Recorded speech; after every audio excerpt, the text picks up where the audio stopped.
Okay, in the following pages, I will reveal some of the mysteries which, as yet, have only been touched upon lightly either by myself or other teachers or students of truth. Man's search for understanding of the laws which regulate his life has been unending, yet always just beyond the veil which shields the higher planes from the material man's vision. The truth has existed, ready to be assimilated by those who enlarge their vision by turning inward, not outward, in their search. In the silence of material senses lies the key to the unveiling of wisdom. He who talks does not know. He who knows does not talk. The highest knowledge is utterable, for it exists as an entity in lanes which transcend all material words or symbols. All symbols are but keys to doors leading to truths, and many times the door is not opened because the key seems so great that the things which are beyond it are not visible.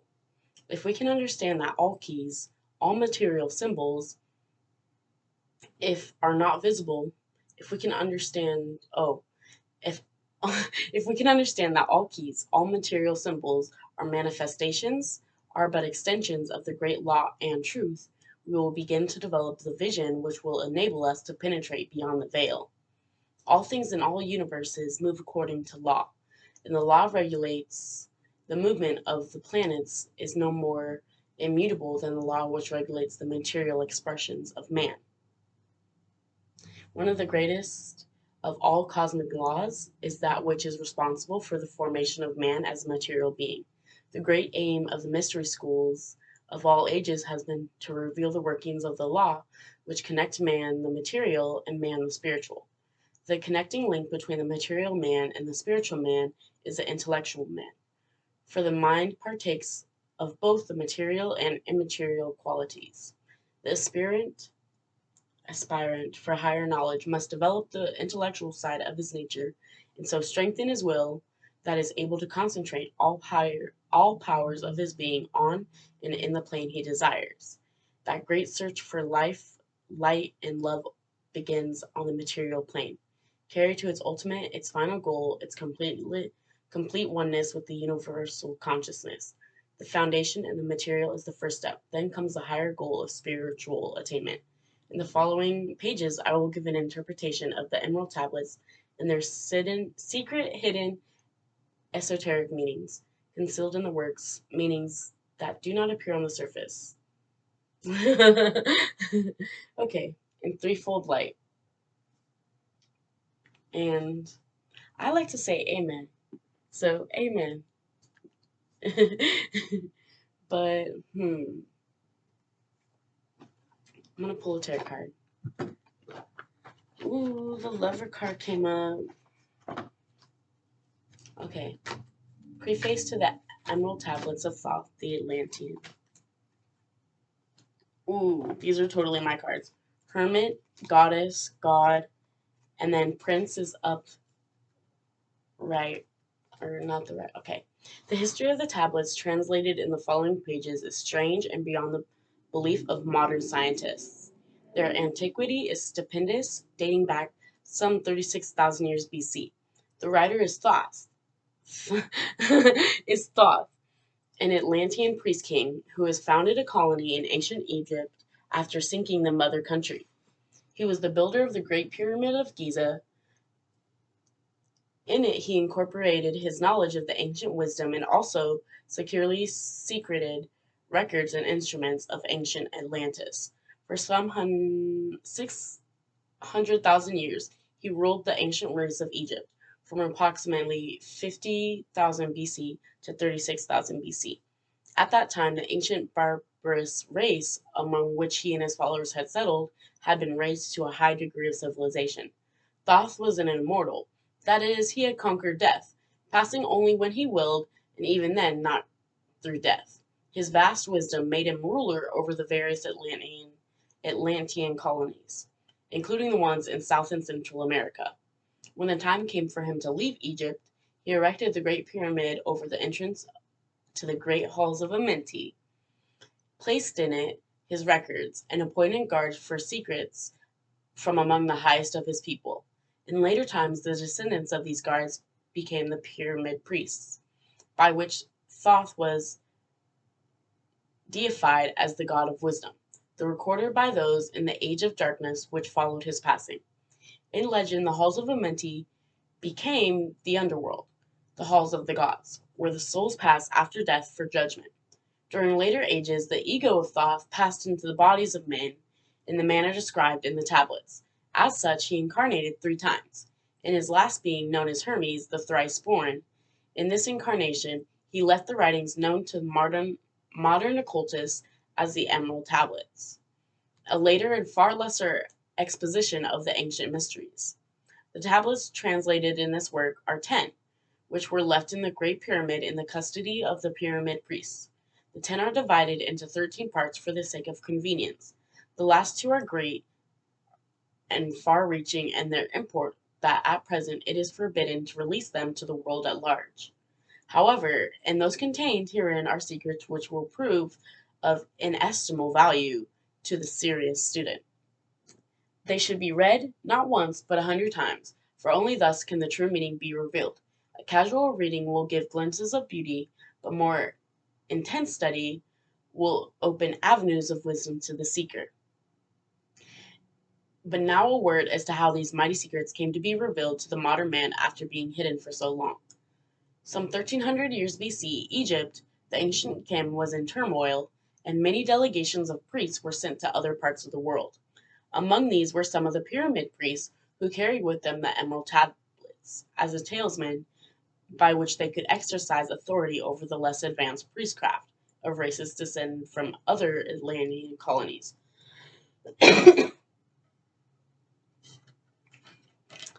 The tablets were understood from the legend to give the bearer authority from Thoth.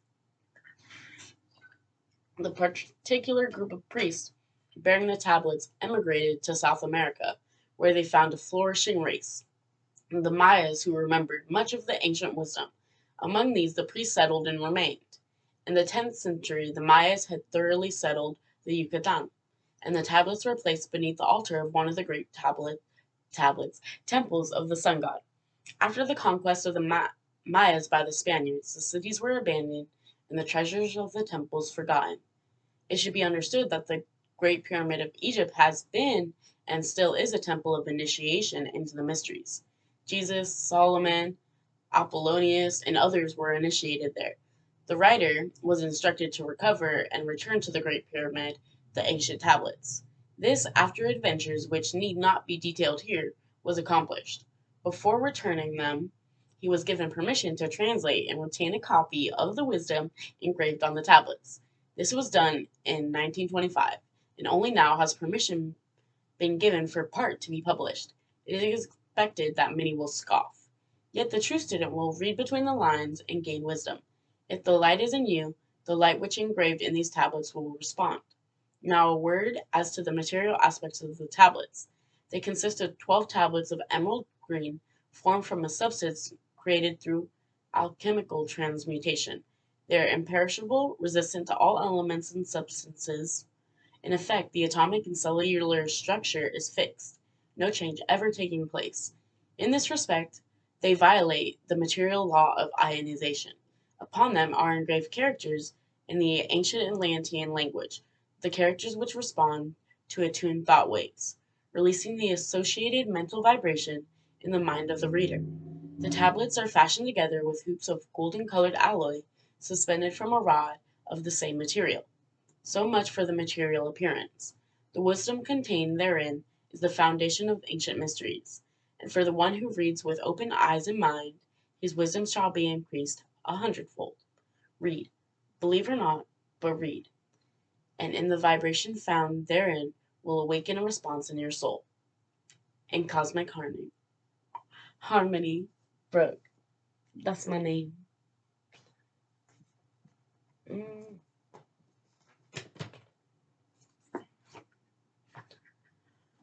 Oh. Yeah, I'm getting my tarot cards again. Okay. We about to get this started, y'all.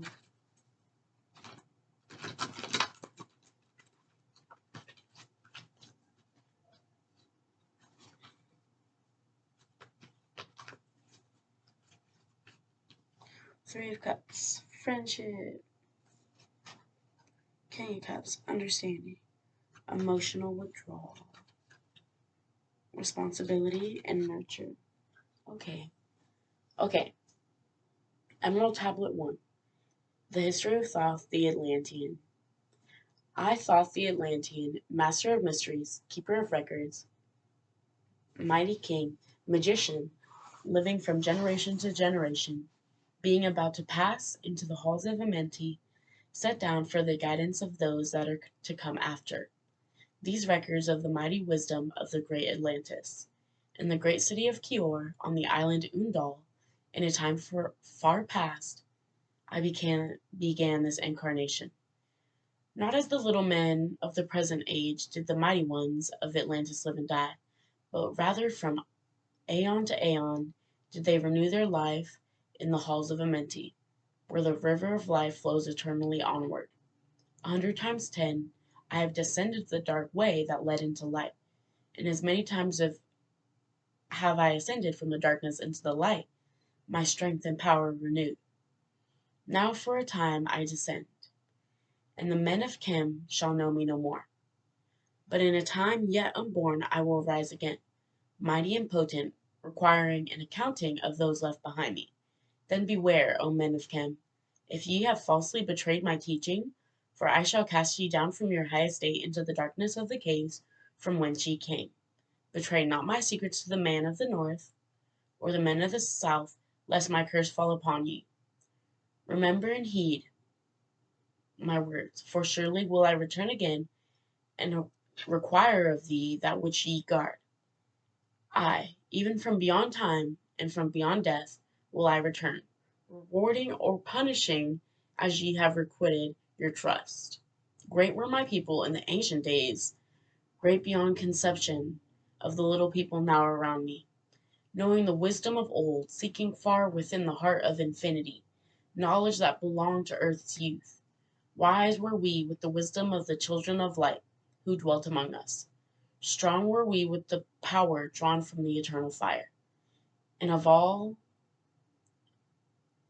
these greatest among the children of men was my father, Thothme, keeper of the great temple, link between the children of light who dwelt within the temple and the races of men who inhabited 10 islands. Mouthpiece, after the 3, and the dweller of Unal, speaking to the king with the voice that must be obeyed. Grew I there from childhood into manhood, being taught by my father the elder mysteries, until in time there grew within the fire of wisdom, until it burst into a consuming flame. Not desired I but the attainment of wisdom, until on a great day the command came from the dweller of the temple that I be brought before him. Few there were among the children of men who had looked upon that mighty face and lived. For not as the sons of men are the children of light, when they are not incarnate in a physical body. Chosen was I from the sons of men, taught by the dweller so that his purposes might be fulfilled. Purposes yet unborn in the womb of time. Long ages I dwelt in the temple, learning ever and yet ever more wisdom until I too approached the light emitted from the great fire. Taught me he the path to Amenti, the underworld where the great king sits upon his throne of might. Deep I bowed in homage before the lords of life and the lords of death, receiving as my gift the key of life. Free was I of the halls of Amenti, bound not by death to the circle of life. Far to the stars I journeyed until space and time became as naught. Then, having drunk deep the cup of wisdom, I looked into the hearts of men, and there found I greater mysteries, and was glad. For only in the search for truth could my soul be stilled and the flame within be quenched. Down through the ages I lived, seeing those around me taste the cup of death, and returned again into the light of life. Gradually from the kingdoms of Atlantis passed waves of consciousness that had been one with me, only to be replaced by spawn of a lower star. In obedience to the law, the word of the master grew into flower. Downward into darkness turned the thoughts of Atlanteans, until at last in his wrath arose from his Agwanti, the dweller. It means a state of Detachment.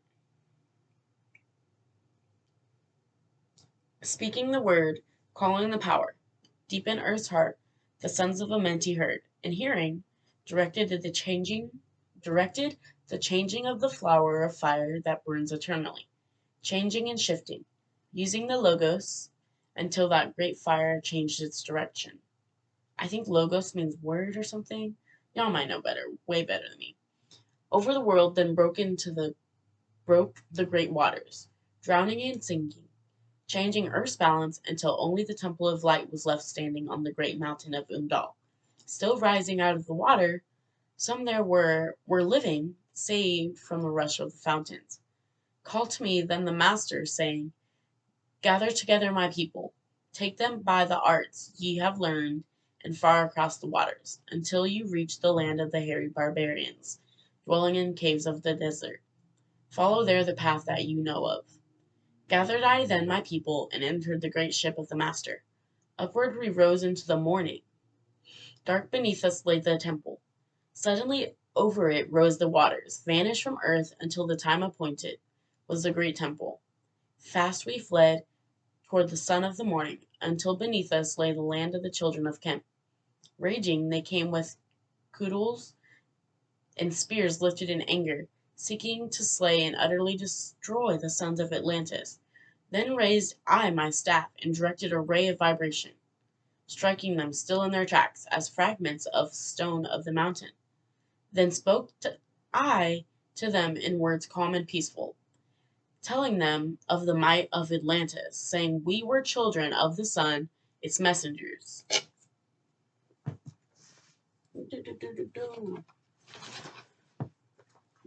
Code I by them my display of magic science, until at my feet they groveled when I released them. Long dwelt we in the land of Khem, long and yet long again,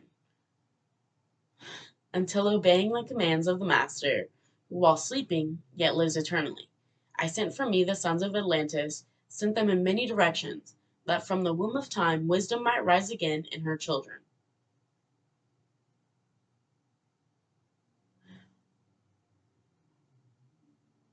Long time dwelt I in the land of Khem, doing great works by the wisdom within me. Upward grew into the light of knowledge the children of Khem, watered by the rains of my wisdom.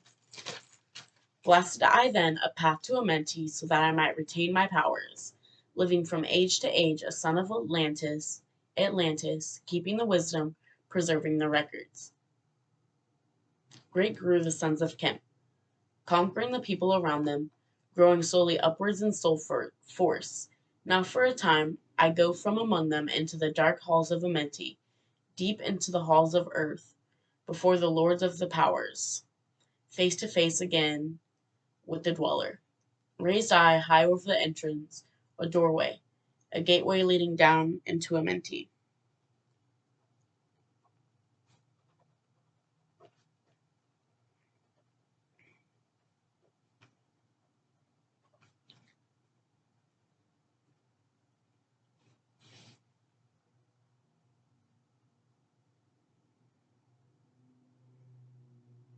Few there would be with courage to dare it.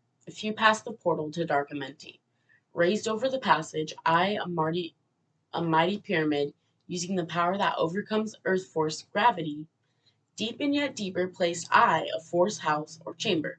From it carved I a circular passage, reaching almost to the great summit. There in the apex set I the crystal, sending the ray into the time-space, drawing the force from out of the ether, concentrating upon the gateway to Amenti. Other chambers I built and left vacant to all seeming, yet hidden within them are the keys to Amenti. He who in courage would dare the dark realms, let him be purified first by long fasting. Lie in the sarcophagus of stone in my chamber, then to reveal I to him the great mysteries. Soon shall he follow to where I shall meet him, even in the darkness of earth I shall meet him. I, Thoth, Lord of Wisdom, meet him and hold him and dwell with him always.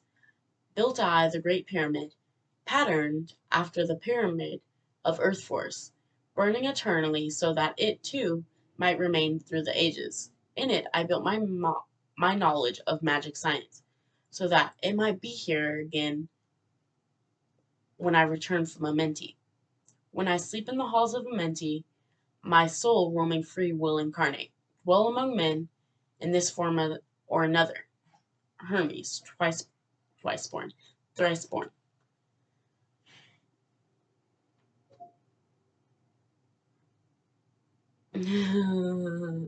Okay.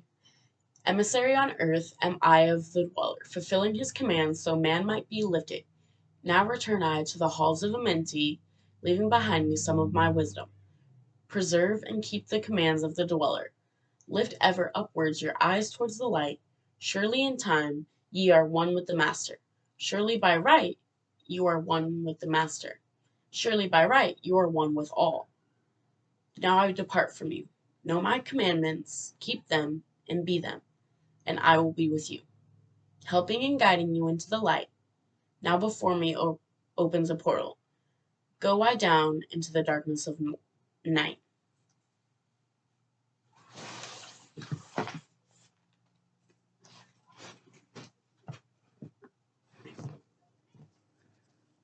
Look at my